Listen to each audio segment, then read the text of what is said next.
अगर आप भी देखते हैं 1.5 लाख की वेतन वाली सरकारी नौकरी का सपना, तो जी के जीनियस पंकज के डेली करेंट अफेयर के हर एक वीडियो को बनाओ अपना। दोस्तों, आज मैं आप सभी के लिए लेकर आया हूं 7 जून 2024 के करेंट अफेयर के इस वीडियो को। तो चलिए शुरू करते हैं। आज का पहला सवाल आप सभी के स्क्रीन पर है। चांग ई 6 यान हाल ही में चंद्रमा पर किस देश द्वारा भेजा गया है? ऑप्शन है Japan, father of corona, Bharat या फिर फ्रांस। अगर आपको इस सवाल का सही जवाब पता हो तो हमारे कमेंट बॉक्स में इसका उत्तर जरूर बताइएगा, और अगर ना भी पता हो तो तुक्का लगाइएगा। The correct answer is option B, father of corona, मतलब चाइना। चांग ई 6 यान चीन का एक चंद्र मिशन है जो चंद्रमा के दक्षिणी ध्रुव एटकेल बेसिन में सफल पूर्वक उतरा। यह चंद्रमा के सुदूर हिस्से में उतरने वाला पहला मानव रहित मिशन है जिसका उद्देश्य चंद्रमा से नमूने लाकर पृथ्वी पर अध्ययन करना है। चांग ई 6 यान में 4 प्रमुख module, orbiter, lander, assist vehicle और रिटर्न मॉड्यूल है। चांग ई 6 मिशन चांग ई 5 के बाद का अगला मिशन है जिसने साल 2020 में सफल चंद्रमा से नमूने पृथ्वी पर वापस भेजा था। तो अगला और दूसरा सवाल है, विश्व साइकिल दिवस मतलब वर्ल्ड बाईसाइकिल डे प्रति वर्ष कब मनाया जाता है? ऑप्शन है 2, 3, 4 या फिर 5 जून को।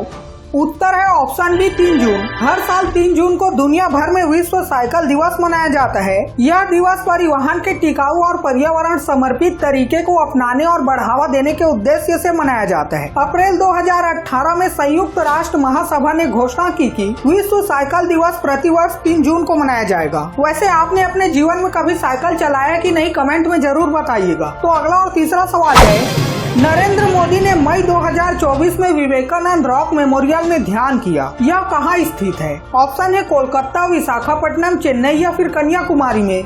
The correct answer is option D, Kanyakumari. प्रधानमंत्री नरेंद्र मोदी ने 30 मई को कन्याकुमारी जिले में समुद्र तट पर स्थित श्री भगवती अम्मन मंदिर में विशेष पूजा अर्चना करने के बाद विवेकानंद रॉक मेमोरियल में अपना 45 घंटे का ध्यान शुरू किया। अब आइए जानते हैं विवेकानंद रॉक मेमोरियल के बारे में। यह स्मारक तमिलनाडु के कन्याकुमारी में वावथुराई के समुद्र तट से लगभग 500 मीटर की दूरी पर 2 चट्टानी चट्टानों पर स्थित है। ये चट्टानें लक्षद्वीप सागर से घिरी हुई है, जहाँ बंगाल की खाड़ी, हिंद महासागर और अरब सागर मिलते हैं। 1992 में स्वामी विवेकानंद कन्याकुमारी आए और विश्व धर्म सांसद के लिए शिकागो की यात्रा पर निकलने से पहले वहां की एक चट्टान पर 3 दिनों तक ध्यान किया। स्वामी विवेकानंद जी की जन्म शताब्दी के उपलक्ष्य में 1963 में इस चट्टान का औपचारिक नाम विवेकानंद चट्टान रखा गया। तो अगला सवाल जानने से पहले चलिए जानते हैं 7 जून 2024 को क्या स्पेशल है। तो दोस्तों, आज है वर्ल्ड फूड सेफ्टी डे। दूषित भोजन और पानी से स्वास्थ्य पर पड़ने वाले दुष्प्रभाव की ओर वैश्विक ध्यान आकर्षित करने के लिए हर साल 7 जून को दुनिया भर में विश्व खाद्य सुरक्षा दिवस मनाया जाता है। साथ ही यह दिन फूड पॉइजन के खतरे को कम करने के तरीके पर ध्यान केंद्रित करता है। तो चलिए बढ़ते हैं अगले सवाल की तरफ।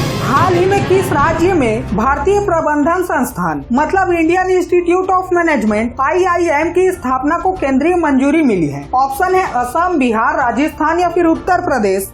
उत्तर है ऑप्शन है असम। असम के मुख्यमंत्री हिमंत बिस्वा शर्मा ने कहा है कि केंद्र सरकार ने गुवाहाटी के पास एक नए भारतीय प्रबंधन संस्थान मतलब IIM की स्थापना को मंजूरी दे दी है। इंस्टीट्यूट ऑफ मैनेजमेंट अहमदाबाद आगामी IIM का मार्गदर्शन करेगा, जो कामरूप जिले के माराभीटा में स्थापित किया जाएगा। तो अगला और 5वां सवाल है, जून 2024 में भारत ने किस देश को 90 टन सक्रिय दवा सामग्री की मानवीय सहायता खेप भेजी? ऑप्शन है वेनेजुएला, क्यूबा, रसिया या फिर Canada.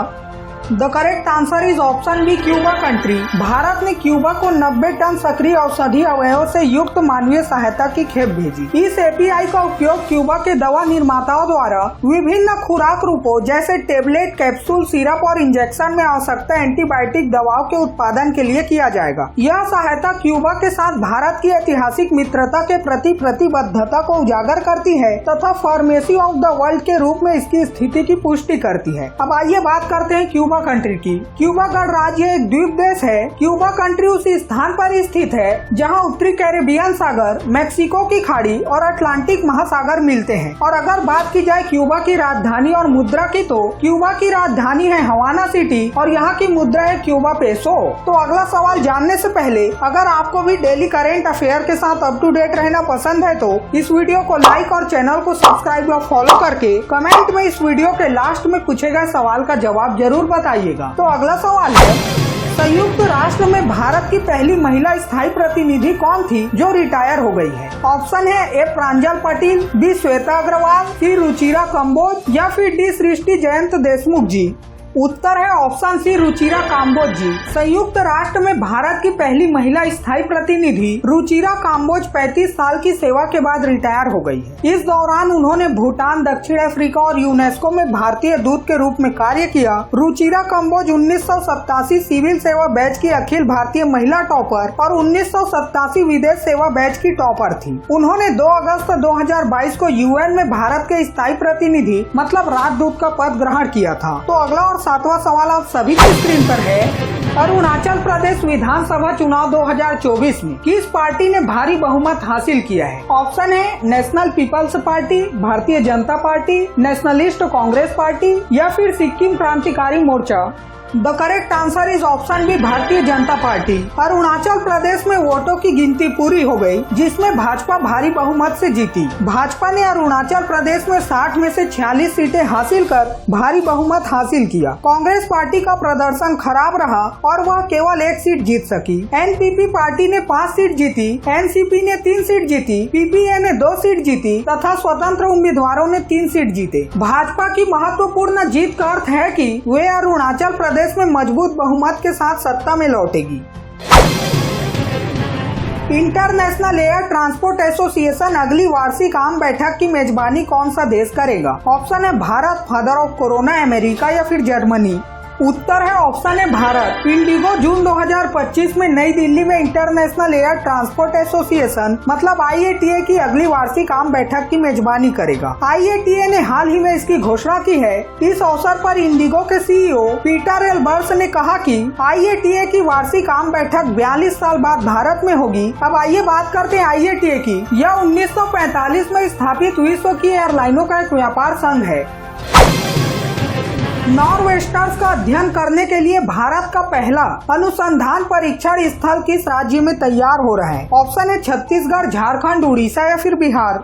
The correct answer is option C, Orissa. Nor'westers का अध्ययन करने के लिए भारत का पहला अनुसंधान परीक्षण स्थल उड़ीसा में तैयार हो रहे हैं। यह आज पश्चिम बंगाल, उड़ीसा और झारखंड की सीमा से लगे विशाल क्षेत्र में कार्य करेगी, जिसका नियंत्रण केंद्र भुवनेश्वर से लगभग 130 किलोमीटर पूर्व में उड़ीसा के चांदबाली में स्थित होगा। अब इस केंद्र का स्थापित करने का उद्देश्य क्या है? इसका प्राथमिक उद्देश्य मौसम संबंधी उपकरणों, ड्रोन और अन्य उपकरणों का उपयोग करके देश के पूर्वी भागों में तूफानों के आरंभ, विकास और प्रसार का अध्ययन करना है। तो दोस्तों चलिए बढ़ते हैं अगले सवाल की तरफ। हाल ही में बर्खास्त किए गए DIG खजान सिंह निम्नलिखित में से किस केंद्रीय सशस्त्र पुलिस बल से संबंधित थे? ऑप्शन है A Border Security Force, B India Tibetan Border Police, C Service Selection Board या फिर D Central Reserve Police force.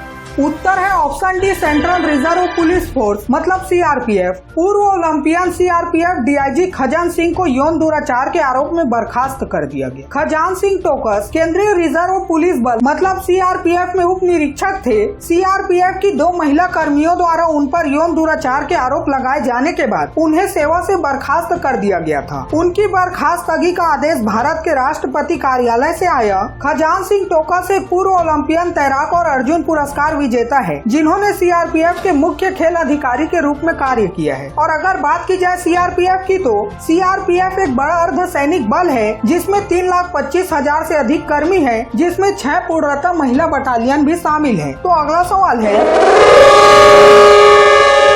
Buzzer बजने के कारण आज की प्रश्नोत्तरी यहीं पर समाप्त करनी पड़ेगी। उससे पहले चलिए जानते हैं कल के सवाल का सही जवाब क्या था। कल के सवाल का सही जवाब है ऑप्शन डी, भारत में कुल 543 लोकसभा सीटें हैं। तो दोस्तों चलिए देखते हैं आज का सवाल क्या है। 2023-24 में भारत को किस देश से सबसे अधिक प्रत्यक्ष विदेशी निवेश प्राप्त हुआ है? ऑप्शन है मॉरिशस, UAE, सिंगापुर या फिर अमेरिका। अगर आपको इस सवाल का सही जवाब पता हो तो हमारे कमेंट बॉक्स में इसका उत्तर जरूर बताइएगा, और अगर ना भी पता हो तो तुक्का लगाइएगा। कल सुबह 6 बजे फिर मिलते हैं 8 जून 2024 के करेंट अफेयर के वीडियो के साथ। तब तक के लिए बाय बाय, जय हिंद, जय भारत।